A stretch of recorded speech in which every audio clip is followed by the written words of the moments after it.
اور ہم نے سلیمان کے لیے ہوا کو مسخر کر دیا کہ صبح کی منزل اس کی مہینہ بھر کی ہوتی تھی اور شام کی منزل بھی مہینہ بھر کی ہوتی تھی۔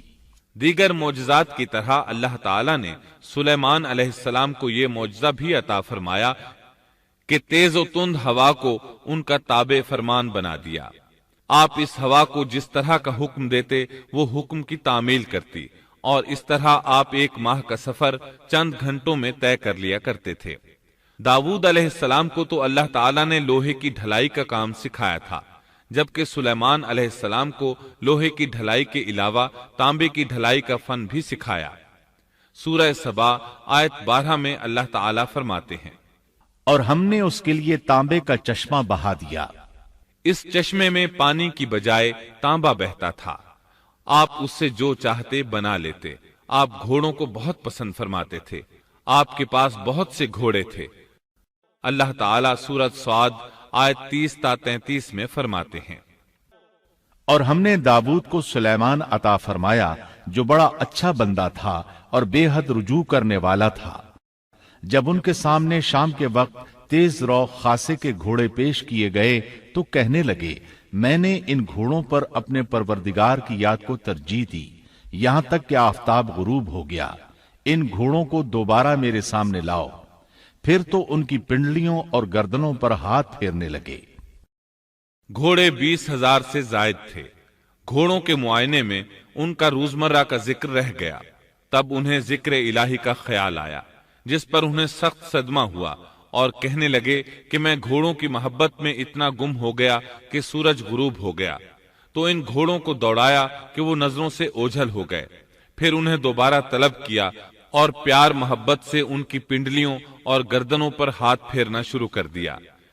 امام بخاری نے ابو ہریرہ رضی اللہ عنہ سے روایت کی ہے کہ ایک مرتبہ سلیمان علیہ السلام نے ارادہ کیا کہ اس شب میں اپنی بیویوں کے ساتھ ازدواجی فریضہ ادا کروں گا تو میری ہر ایک بیوی سے لڑکا پیدا ہوگا اور وہ میدان جہاد کا مجاہد بنے گا، لیکن اس ارادے کے ساتھ انشاءاللہ کہنا بھول گئے۔ اللہ تعالیٰ کو جلیل القدر پیغمبر کا یہ طرز پسند نہ آیا، چنانچہ اللہ تعالیٰ نے سلیمان علیہ السلام کے اس دعوے کو اس طرح غلط ثابت کر دیا کہ تمام بیویوں میں سے صرف ایک بیوی کے ہاں مردہ بچہ پیدا ہوا۔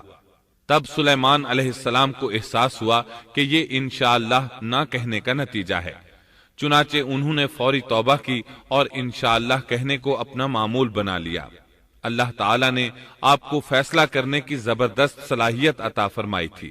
سورۃ الانبیاء آیت 87 میں ہے، اور داؤد اور سلیمان کو یاد کیجئے جبکہ وہ کھیت کے معاملے میں فیصلہ کر رہے تھے کہ کچھ لوگوں کی بکریاں اس میں چر چگ گئی تھیں اور ان کے فیصلے میں ہم موجود تھے۔ ہوا یہ کہ دو آدمی ہمسائے تھے، ان میں جھگڑا ہو گیا۔ ان میں سے ایک کے پاس کھیت تھا، اس میں اس نے فصل بو رکھی تھی، دوسرے کے پاس کچھ بکریاں تھیں۔ بکریوں کا چرواہا رات کے وقت دیوار والے دروازے کو بند کر دیتا تھا تاکہ بکریاں نکل کر فصل کو نقصان نہ پہنچائیں۔ ایک دن وہ دروازہ بند کرنا بھول گیا، بکریاں کھیت میں آ کر چرنے لگیں، فصل خراب ہو گئی۔ دونوں داؤد علیہ السلام کے پاس آئے، اپنا مقدمہ پیش کیا۔ داؤد علیہ السلام قاضی بھی تھے۔ اس وقت سلیمان علیہ السلام کہیں گئے ہوئے تھے۔ داؤد علیہ السلام مقدمہ سن کر کہنے لگے، یہ بکریوں والے کی سستی کا نتیجہ ہے، اس کا حل یہی ہے کہ وہ تیری بکریاں اپنی تحویل میں لے لے۔ دونوں فریق باہر نکلے تو سلیمان علیہ السلام سے ملاقات ہوئی۔ انہوں نے تفصیل سن کر فرمایا، میرے ساتھ آؤ۔ وہ انہیں داؤد علیہ السلام کے پاس لے آئے اور بولے، اس مقدمے کا اس سے بہتر فیصلہ یہ ہے کہ یہ بکریاں زمین والے کو دے دیں اور زمین بکریوں والے کو۔ جب بکریوں والا زمین کو پہلی حالت میں اگا دے گا تو آپ دونوں کی چیزیں انہیں لوٹا دیں۔ اس دوران کھیتی کا مالک بکریوں کے دودھ سے فائدہ حاصل کرتا رہے گا۔ یہ فیصلہ زیادہ بہتر ہے۔ اس سے بکریوں والا اپنی بکریوں سے بالکل محروم نہ ہوا اور کھیتی والے کا نقصان پورا ہو گیا۔ یہ فیصلہ آپ کو اللہ تعالیٰ نے سمجھایا تھا۔ اللہ تعالیٰ سورۃ الانبیاء آیت 89 میں فرماتے ہیں، ہم نے اس کا صحیح فیصلہ سلیمان کو سمجھا دیا، ہاں ہر ایک کو ہم نے علم و حکمت سے نوازا تھا۔ بخاری اور مسلم میں ایک حدیث ہے، اس میں اسی قسم کا ایک واقعہ بیان ہوا ہے کہ دو عورتیں اپنا مقدمہ داؤد علیہ السلام کے پاس لائیں۔ دونوں کو اللہ نے ایک ایک بچہ دے رکھا تھا۔ ایک بھیڑیے نے حملہ کر کے بڑی عمر والی کا بچہ چیر پھاڑ ڈالا۔ عورت چالاک تھی، اس نے چھوٹی عمر والی کا بچہ چھین لیا کہ یہ میرا بچہ ہے۔ داؤد علیہ السلام نے دیکھا بچہ بڑی عورت کے پاس ہے تو اس کے حق میں فیصلہ دے دیا۔ سلیمان علیہ السلام نے داؤد علیہ السلام سے اجازت چاہتے ہوئے کہا، کیا میں اس مقدمے کا فیصلہ کر سکتا ہوں؟ انہوں نے اجازت دے دی۔ سلیمان علیہ السلام نے عورت سے کہا، بچہ مجھے دے دو۔ بچہ ہاتھ میں لے کر انہوں نے تلوار نکالی اور دونوں عورتوں سے فرمایا، میں اس کے 2 ٹکڑے کر کے تم دونوں میں برابر برابر تقسیم کرنے لگا ہوں۔ یہ سن کر بڑی عورت بولی کہ ٹھیک ہے، جبکہ چھوٹی عورت مامتا کی وجہ سے چلا اٹھی کہ آپ اسے زندہ رہنے دیں اور اسے دے دیں۔ یہ سنتے ہی سلیمان علیہ السلام بول اٹھے، تو ہی اس کی ماں ہے، جس سے اپنے بچے کے ٹکڑے دیکھنا برداشت نہ ہو سکا، پھر بچہ اسے دے دیا۔ سلیمان علیہ السلام کا ایک تیسرا واقعہ قرآن میں یوں ہے، سورۃ النمل آیت 17 اور 18 میں ہے، اور سلیمان کے سامنے ان کے تمام لشکر جنات، انسان اور پرندوں میں سے جمع کیے گئے، ہر قسم الگ الگ کھڑی کر دی گئی۔ جب وہ چیونٹیوں کے میدان میں پہنچے تو ایک چیونٹی نے کہا، اے چیونٹیوں، اپنے اپنے گھروں میں گھس جاؤ، ایسا نہ ہو کہ بے خبری میں سلیمان اور ان کا لشکر تمہیں روند ڈالے۔ ان تمام لشکروں کو اکٹھا کیا گیا تھا۔ اللہ تعالی نے چیونٹی کی یہ بات سلیمان علیہ السلام کو سنوا دی۔ سورہ نمل آیت 19 میں ہے، اس کی اس بات پر سلیمان مسکرا کر ہنس پڑے اور دعا کرنے لگے کہ اے پروردگار، تو مجھے توفیق دے کہ میں تیری ان نعمتوں کا شکر بجا لاؤں جو تو نے مجھ پر انعام کی ہیں، اور میں ایسے نیک اعمال کرتا رہوں جن سے تو خوش رہے، اور مجھے اپنی رحمت سے نیک بندوں میں شامل فرما۔ آپ کا ایک واقعہ ملکہ بلقیس کے ساتھ پیش آیا۔ سورہ نمل آیت 20 تا 25 میں ہے، آپ نے پرندوں کی دیکھ بھال کی اور فرمانے لگے، کیا بات ہے کہ ہدہد نظر نہیں آ رہا؟ کیا وہ واقعی غیر حاضر ہے؟ یقیناً میں اسے سخت سزا دوں گا یا اسے ذبح کر ڈالوں گا، یا وہ میرے سامنے کوئی معقول وجہ بیان کرے۔ کچھ زیادہ دیر نہ گزری تھی کہ اس نے آ کر کہا، میں ایک ایسی خبر لایا ہوں کہ آپ کو اس کی خبر ہی نہیں، اور میں سبا کی ایک سچی خبر آپ کے پاس لایا ہوں۔ میں نے دیکھا ہے کہ ان کی بادشاہ ایک عورت ہے جسے ہر قسم کی چیز سے کچھ نہ کچھ دیا گیا ہے، اور اس کا تخت بھی بڑا عظیم ہے۔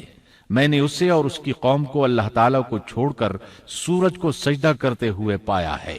شیطان نے ان کے کام مزین کر کے انہیں دکھلا کر سیدھے راستے سے ہٹا دیا ہے، پس وہ ہدایت پر نہیں آتے کہ اسی اللہ کو سجدہ کریں جو آسمانوں اور زمینوں کی پوشیدہ چیزوں کو باہر نکالتا ہے، اور جو کچھ تم چھپاتے اور ظاہر کرتے ہو وہ سب کچھ جانتا ہے۔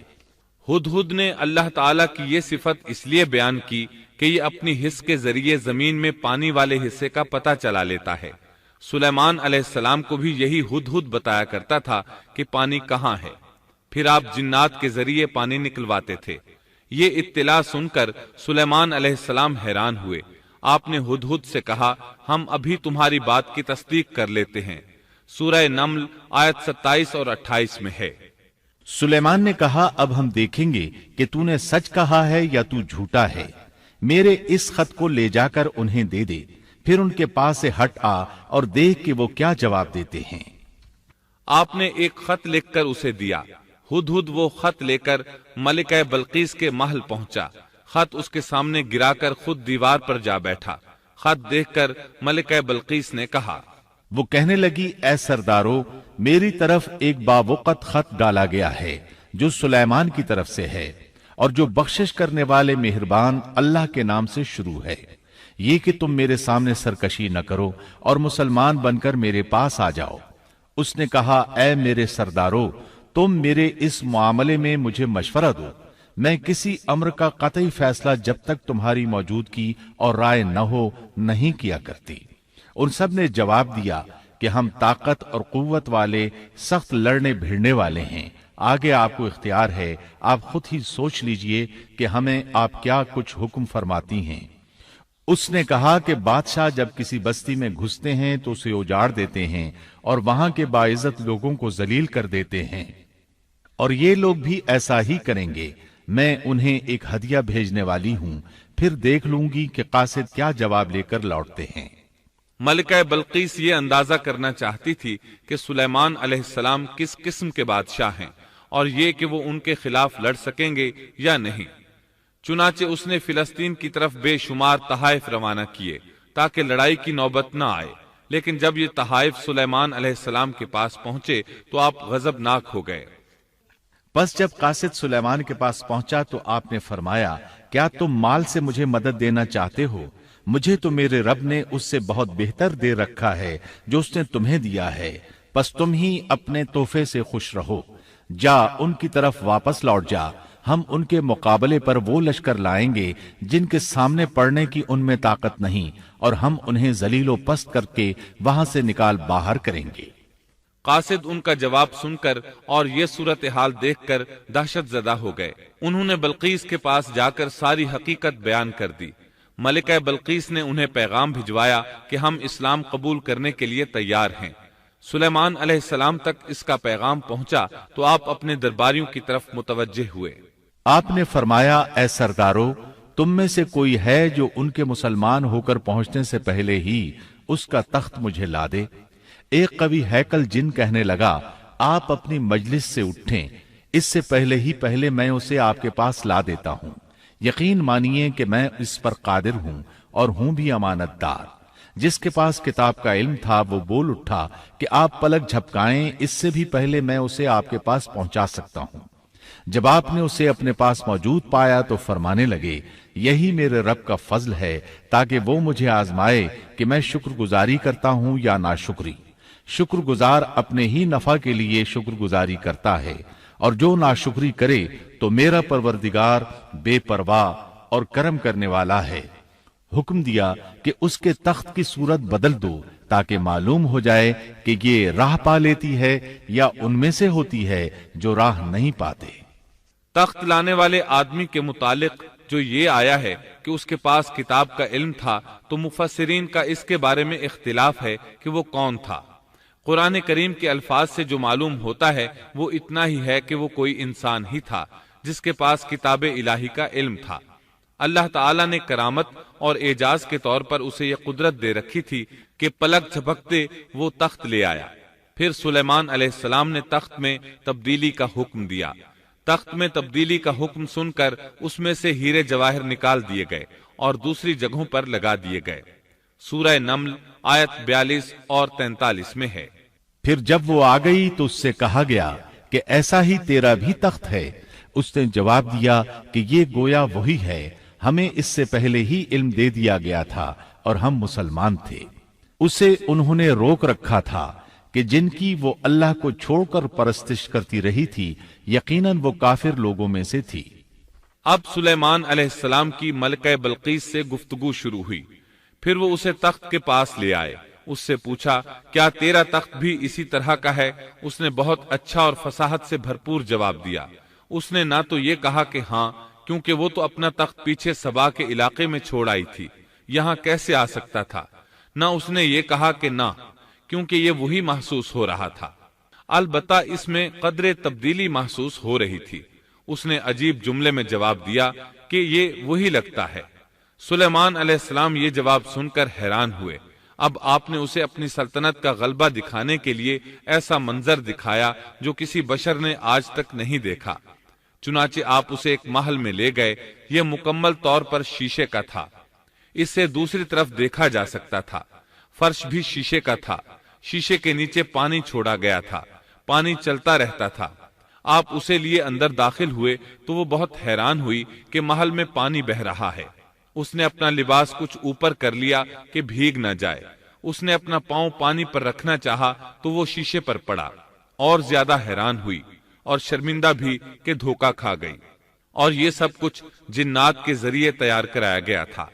سورہ نمل آیت 44 میں اللہ تعالیٰ فرماتے ہیں، اس سے کہا گیا کہ محل میں چلی چلو، جسے دیکھ کر یہ سمجھ کر کہ یہ حوض ہے، اس نے اپنی پنڈلیاں کھول دی۔ سلیمان نے کہا، یہ ایسا محل ہے جس میں نیچے بھی شیشے جڑے ہوئے ہیں۔ کہنے لگی، میرے پروردگار، میں نے اپنی جان پر ظلم کیا، اب میں سلیمان کے ساتھ